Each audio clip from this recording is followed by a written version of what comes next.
If you picture Jesus right now, chances are you're imagining a man with long flowing hair. That image is everywhere, from Byzantine icons to Renaissance paintings to modern film and TV. It's so familiar that it barely even registers as an artistic interpretation. It's just how Jesus looks. As the scholar Joan Taylor puts it, this image of Jesus has become, quite literally, iconic. In an earlier video, I talk about where some of that imagery comes from, the visual language of divinity in the ancient world. Long hair and a big beard were already linked with almighty gods like Zeus. Over time, those visual cues got folded into how Christians depicted Jesus. But that's art history. Today I want to ask the more anthropological question. Would a man walking around 1st century Galilee actually look like this? Did Jesus actually have long hair? Now, to get oriented, we need a baseline. What did men's hair usually look like in the 1st century Mediterranean world? And here the answer is pretty clear. Short hair was the norm for men across the Roman Empire. We can see this almost everywhere we look. Roman statuary from the late Republic and early Imperial period consistently depict men with closely cropped hair. So for example, check out these statues from the reigns of Augustus and Tiberius.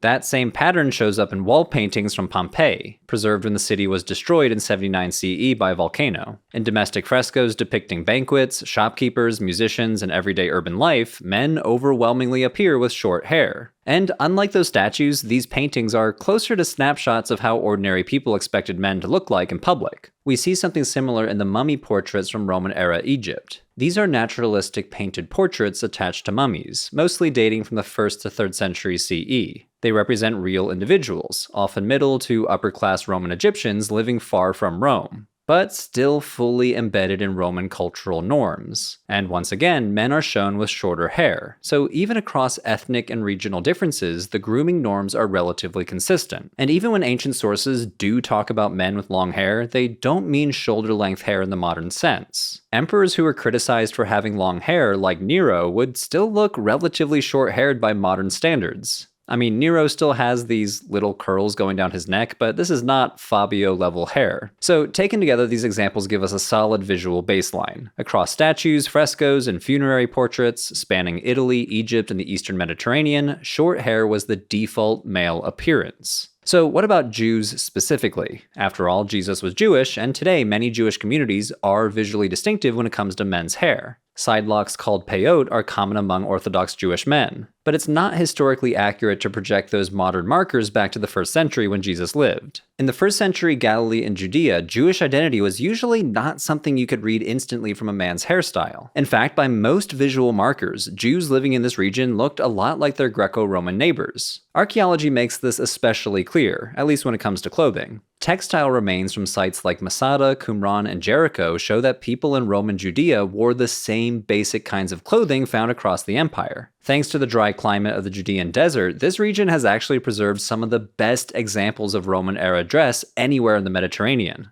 Among the thousands of textile remains are tunics, cloaks and mantles, belts, hairnets, sandals, socks, bags, and purses. Everyday items that follow Greco-Roman style rather than some sort of distinctive Jewish fashion. One striking example comes from the so-called Cave of Letters, a tunic decorated with these vertical purple stripes called clavi, which are commonly seen on Roman garments. Paintings from the Dura Europos synagogue actually depict Moses himself wearing a similar Greco-Roman tunic. So as best as we can tell from the archaeological and artistic evidence, when it came to everyday appearance, Jews in this period generally dressed like everyone else. Their identity mattered a lot in social and religious life, but it usually was not communicated through distinctive fashion. And that same logic likely applies to hairstyle. There's no sign that hair functioned as a clear ethnic marker for Jews at this time. In fact, we do have the opinion of one Jewish writer from roughly the same time, the Apostle Paul. In his first letter to the church in Corinth, Paul asks, "Does not nature itself teach you that if a man wears long hair, it is dishonoring to him?" He apparently was appealing to a shared cultural expectation about masculinity and proper appearance. Other 1st century writers express similar views. One text from around the same time period bluntly says that long hair is not suited to males, but for delicate women. We also have a rare piece of hair-related archaeological evidence from 1st century Jerusalem. In the early 2000s, archaeologists excavated a tomb in the Hinnom Valley, just south of Jerusalem's Old City, and they discovered a small clump of male hair preserved from the 1st century. Over the course of centuries, hair usually decays quickly, but the conditions in this tomb allowed a small sample to survive. When it was examined, the hair turned out to belong to a man and had been neatly trimmed to around 3 to 4 inches. Though whether this tells us anything about the appearance of Jesus is unlikely. The hair was reddish-brown, and the whole broader archaeological context suggests that this guy was likely a foreigner or a Hellenized Jew with connections beyond Judea. The burial complex includes Greek inscriptions, imported textiles, and signs of wealth. So this is not perfect evidence for a Galilean villager, but still the find gives us a concrete data point that this man living in or around Jerusalem in the early 1st century kept his hair at a moderate length and had it regularly cut, which fits neatly with what we see across the Roman world more generally. Now there may have been some variation when it came to beards, and one place this shows up is in Roman propaganda after the Jewish revolt. Following the destruction of Jerusalem in 70 CE, the emperors Vespasian and Titus issued a large series of coins known as Judea Capta coins, literally Judea captured. These coins circulated across the empire and celebrated Rome's victory over the rebellious province. They typically show a figure in mourning labeled as Judea. Several of these coins depict male Judean captives, and they're shown with beards. It's hard to know exactly how to read this, though. On one hand, it may reflect something real. Jewish men in Judea may have tended to wear beards more often than their Roman counterparts. On the other hand, though, these are not neutral portraits. They're Roman propaganda, designed to communicate the defeated foreigner to a wide imperial audience. The beards may function as a visual shorthand for foreignness or ethnic difference, whether or not it was ethnographically accurate. So even if beards were somewhat more common among Jewish men in Judea, that doesn't imply anything like a visually striking style. The evidence consistently points toward Jewish men looking like men elsewhere in the Greco-Roman world. All of this might help explain a curious episode from 3rd Maccabees, a Jewish text written in Greek probably in the 1st century BCE. It's not part of the Hebrew Bible, but it gives us a valuable window in how Jews in the Greek-speaking Mediterranean understood their social position under foreign rule. In chapter 2, the story centers on Ptolemy IV, a Hellenistic ruler who reigned over Egypt in the late 3rd century. According to the text, he issues a decree ordering Jews to be branded with the ivy leaf of the god Dionysus, so they can be identified and subjected to special taxation. Scholars like Dr. Joan Taylor argue that this branding only makes sense if, in everyday life, Jews were otherwise visually indistinguishable from the surrounding population. Now, one persistent theory is the idea that Jesus had long hair because he was a Nazirite. A Nazirite was someone who took a special vow described in the Hebrew Bible, most clearly in Numbers chapter 6. For the duration of the vow, a Nazirite stayed away from wine, avoided contact with corpses, and most relevant, they didn't cut their hair. So long, uncut hair was a conspicuous, time-limited religious signal. Now, it's possible that John the Baptist took a Nazirite vow. The Gospel of Luke explicitly says that John didn't drink wine. But there's really no reason to believe that Jesus took such a vow. The Gospels never say he was a Nazirite, and they regularly depict him doing things that directly contradict the vow. He famously drinks wine. He turns water into wine in the Gospel of John, blesses a cup of wine at the Last Supper, and is criticized by his opponents as a glutton and a drunkard. He also touches the dead, as when he takes a young girl by the hand and raises her to life in the Gospel of Mark. So if you're counting, that's 2 of the 3 core restrictions of a Nazirite, which leaves the 3rd. And if Jesus had been visibly wearing the hair of a Nazirite, we would expect someone to comment on the mismatch between how he looked and how he behaved. A man who appeared to be under a sacred vow, but openly drank wine, would have drawn attention to say the least. But we get none of that. So the Nazirite vow actually might strengthen the case against Jesus having long hair. Long hair would have signaled something very specific, and nothing in our sources suggests that Jesus made such a vow. Another thing we might consider here is what we might call the stereotypical Greco-Roman philosopher vibe. Pliny the Younger, writing around the end of the 1st century, describes a Stoic philosopher with long hair and a striking white beard, and he explains that this contributes to the respect and awe he inspired. The Greek philosopher Chrysostom, writing around the same time, likewise describes philosophers as wearing longer hair and beards. And we see this idea carried into material culture. A 2nd century statue of Apollonius of Tyana represents him with a beard and shoulder-length hair. But here again we have to be careful. When ancient authors like Pliny and Chrysostom describe hair as long, they're working with a very different baseline than we are. Like I said earlier, even emperors like Nero were said to have long hair, but by modern standards, his hair really wasn't all that long.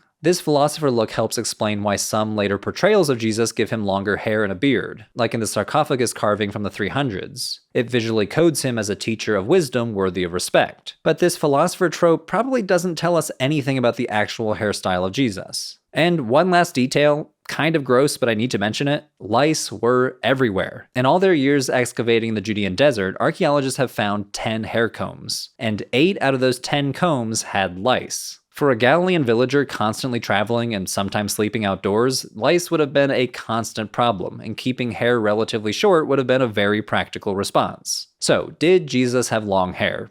We don't know, but probably not. At least not in the way we usually imagine it to be. When we put all of the evidence together, Roman male grooming norms, Jewish material culture, ancient literary attitudes toward male hairstyles, rare archaeological finds, and philosopher stereotypes, the picture that emerges is fairly consistent. Longer hair on men in the world of Jesus was rare and not particularly neutral. It signaled something specific, like a religious vow, an aesthetic identity, or a philosophical persona. And when people took on those identities, ancient writers usually noticed and commented on them. And they don't do that with Jesus. That doesn't mean we can reconstruct his exact hairstyle. We can't, but it does mean that the familiar image of Jesus with flowing shoulder-length hair comes from later artistic and theological traditions, not from the streets of 1st century Galilee. He likely looked just like another Jewish man of his time, short to medium hair, regularly trimmed, culturally ordinary. Sometimes what we think is the default view is not original at all. It's something that solidified later and just stuck, which is something Lindsay Ellis explores in one of her recent video essays, where she compares Disney's different flop eras. Periods where the studio kept releasing movie after movie that just didn't land. Some of Disney's most iconic movies, like Bambi, were actually huge flops in their own time. But Lindsay examines why Disney's current flop era is different. Why a giant entertainment machine is turning out stuff that's so blandly cautious they're not even memorable enough to hate. So if you care about media, storytelling, and how big institutions shape what we end up seeing on screen, it's a very satisfying watch. And if you follow Lindsay on YouTube and you're thinking, wait a minute, how did I miss this? That's because you can only watch it on Nebula.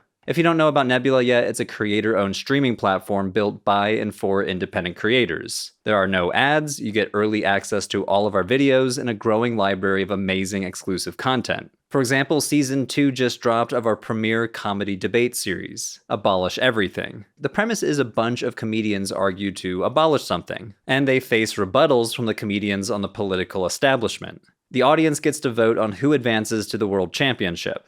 And there's also Joe Scott's new documentary, Oldest and Newest Places on Earth, where he quite literally travels to the oldest and newest places on Earth. First, he joins a team of geologists in Canada, which has some of Earth's oldest rocks, and then all the way to Hawaii, where he hangs out with volcano scientists. It's basically a trip across 4 billion years of Earth's history. And that's just a small sample of what's on Nebula. Thoughtful, creative, genuinely fun stuff that you can't find anywhere else. Right now we're doing 50% off an annual subscription, which works out to be $2.50 a month. But if you want to go all in, we also have a lifetime option. It's normally $500, but with my code nebula.tv/religion for breakfast, it's 40% off, which works out to be $300. Whichever option you choose, I'm a Nebula creator myself, so you directly support Religion for Breakfast when you sign up. And it gives you access to a whole library of thoughtful, creator-driven work. Again, that's nebula.tv/religion for breakfast. Thanks, everyone.